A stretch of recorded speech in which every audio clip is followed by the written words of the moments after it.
आहे, नाही तर तुम्ही म्हणता दुसरा साबण आणलाय का. आणि हा आपल्या कंपनीचा रियांश कंपनीचा नीम सोप आहे. तर हा सोप आणि आपल्या मार्केटमधले दुसरे साबण, त्या साबणाचं जी काही क्वालिटी आहे ह्या क्वालिटीमध्ये थोडक्यात त्याच्यामध्ये केमिकल मिक्स आहे का नाही ह्या प्रात्यक्षिकद्वारे मी तुम्हाला दाखवत आहे. आता पुन्हा एकदा हे स्वच्छ पाणी आहे बरोबर, आणि म्हणजेच आपलं स्वच्छ शरीर आहे. ह्या शरीराला आपण काय करतोय, थोडक्यात हे बेटाडीन टाकून दूषित करत आहे. म्हणजे आपण जे काही हे केलेलं आहे, काम केलेलं आहे किंवा धुळीतून आलेलो आहे, तर त्याचं जे आपल्याला शरीर जे दुर्गंध होते ते साफ करण्यासाठी आपण साबणाने आंघोळ करतो बरोबर.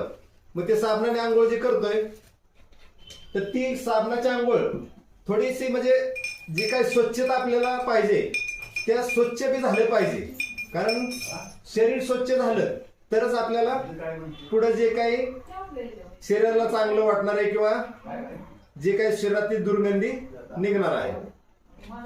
आता या ठिकाणी आपण दोन्ही मध्ये बेटाडीन टाकून पूर्ण लाल केलेलं आहे.